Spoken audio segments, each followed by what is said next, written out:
एक मुलाकात ऐसी शख्सियतों के साथ जिन्होंने दिया है अपने जीवन को एक नया मुकाम। रूबरू कराएंगे ऐसी कुछ हस्तियों के साथ एक खास शख्सियत के साथ मुलाकात। जयदेव पटेल के साथ नंबर 1 इंडिया न्यूज। नमस्कार व्यूअर्स, मैं जयदेव पटेल और आप देख रहे हैं नंबर 1 इंडिया न्यूज। आपका एक बार फिर स्वागत है एक खास शख्सियत के साथ मुलाकात प्रोग्राम में। आज हम बात करेंगे लोकसभा चुनाव आखिरी चरण में पहुंच चुका है। ऐसे में तमाम सियासी बातें सामने आ रही है, किसके दावे सच है और किसके दावों में दम नहीं है, और इसी के साथ साथ कई विवादित बयानों का एक सिलसिला भी जारी हो गया है। इन्हीं दामों पर बात करने के लिए हमारे साथ खास सामान है केंद्रीय मंत्री कौशल किशोर जी, आपका बहुत स्वागत है आज हमारे प्रोग्राम में। जी कौशल किशोर जी, आपसे मेरा पहला सवाल है कि लोकसभा चुनाव कहीं न कहीं अंतिम चरण में प्रवेश करने जा रहा है। ऐसे में क्या कुछ दावे बीजेपी की तरफ से किए गए थे उस पर खरा उतरी है, ऐसा आपको लगता है? देखिए, अंतिम चरण में चुनाव है और 1 जून को 7वें फेज का चुनाव, अंतिम चरण का चुनाव हो जाए। अब तक पूरे देश में एक माहौल है ये आम जनता में। प्रधानमंत्री बनने का ये चुनाव है, तो प्रधानमंत्री बनने के लिए मोदी जी के अलावा किसी दूसरे का नाम नहीं। इसलिए लोग प्रधानमंत्री बनने के लिए मोदी जी को वोट कर रहे हैं। तो जो लोग विरोध में हैं उनके पास ना कोई कैंडिडेट है, ना भी किसी का नाम आया हुआ है। तो जनता के अंदर एक ऐसा माहौल है कि मोदी जी से अच्छा कोई नहीं है, क्योंकि मोदी जी विकसित भारत, आत्मनिर्भर भारत बनाने की बात तो कर रहे हैं, संकल्प लिया 2047 तक। उसमें जनता को सीधे सीधे वो सुविधाएं मिल रही है, चाहे वो मुफ्त में लोगों को राशन मिल रहा हो या इलाज मिल रहा हो, आवास लोगों को मिल रहे हैं, गैस सिलेंडर चूल्हे मिले हैं, बिजली कनेक्शन मुफ्त में मिले हैं और बिजली भी मिल रही है।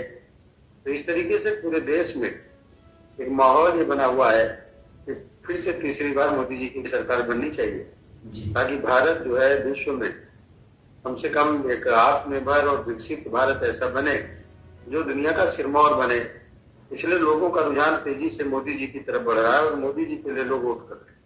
कौशल किशोर जी, वेस्ट बंगाल के सीएम ममता बनर्जी ने कोलकाता में संबोधन करते हुए एक बड़ी बात कहते हुए ये कहा कि प्रधानमंत्री नरेंद्र मोदी अब देश के पूर्व प्रधानमंत्री होने जा रहे हैं। इस पर क्या कहेंगे आप? ऐसा ममता बनर्जी क्या बोलेंगी क्या नहीं बोलेंगी।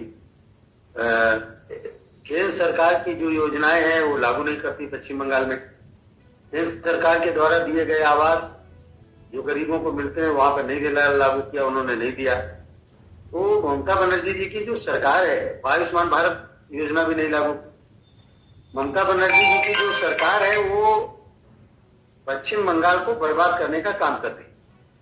पश्चिम बंगाल के गरीबों के लिए सबसे बड़ी दुश्मन अगर कोई है तो ममता बनर्जी जी की टीएमसी की सरकार है, और वो अपनी रास निकालने का काम कर रही है, क्योंकि इस बार कम से कम 30 सीटें भारतीय जनता पार्टी पश्चिम बंगाल में जीत करके आ रही है। एक बड़ा परिवर्तन पश्चिम बंगाल में होने जा रहा है इस लोकसभा के चुनाव में। और उसके बाद जब विधानसभा का चुनाव होगा पश्चिम बंगाल में, तो वो भारतीय जनता पार्टी के नेतृत्व में एनडीए की सरकार वहां पर बने। जी कौशल किशोर जी, कांग्रेस के वरिष्ठ नेता मणिशंकर अय्यर ने एक विवादित बयान देते हुए ये कहा कि 1962 में चीनियों ने कथित तौर पर भारत पर आक्रमण किया था। हालांकि बाद में उन्होंने कथित शब्द जो है उसको लेकर माफी भी मांगी। इस पूरे प्रकरण को आप कैसे देखते हैं? देखिए, मणिशंकर अय्यर हमेशा विवादित बयान ही दिया करते। कभी वो पाकिस्तान के पास चले जाते हैं कि बीजेपी को हराओ, कांग्रेस को जिताओ।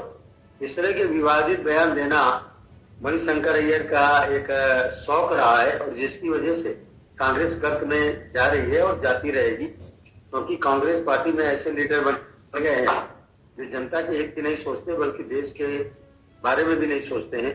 गलत सलत बयान करना, गलत सलत बातें करना। और इसीलिए आप देख रहे होंगे कि राहुल गांधी का नाम प्रपोज किया प्रधानमंत्री बनने के लिए, वो भी पाकिस्तान के एक पूर्व मंत्री ने प्रपोज करने का काम किया। हमारे देश में कोई आदमी नहीं है, इंडिया गठबंधन में कोई आया नहीं है जिन्होंने प्रपोज करने का काम किया हो राहुल गांधी का नाम प्रधानमंत्री के लिए। तो मणिशंकर का बयान जो है वो बिल्कुल गलत है, और मैं समझ रहा हूँ कि वो जो इस तरह की बातें चीजें करते हैं जिसकी वजह से बड़ा एक असर कांग्रेस पार्टी और नुकसान में ही जाती है। मैं समझ रहा हूँ कि आने वाले समय में मोदी जी के नेतृत्व में पूरा देश खड़ा हो रहा है। किसान, मजदूर, महिलाएं, नौजवान, व्यापारी वर्ग सभी लोग मोदी जी के नेतृत्व में खड़े हो रहे हैं। 4 जून को जब गिनती होगी तो बड़े पैमाने पर 400 पार का जो मोदी जी का नारा है वहां तक हम लोग पहुंचेंगे और फिर से एनडीए की मोदी जी के नेतृत्व में बीजेपी की सरकार बनेगी और भारत विकसित भारत और आत्मनिर्भर भारत की ओर दुनिया में और तेजी से आगे बढ़ने का काम करें। जी, क्वेश्चन गिरिराज आपसे मेरा एक आखिरी सवाल है। एनडीए का नारा 400 के पार, इसमें उत्तर प्रदेश का कितना कंट्रीब्यूशन रहेगा ऐसा आपको लगता है?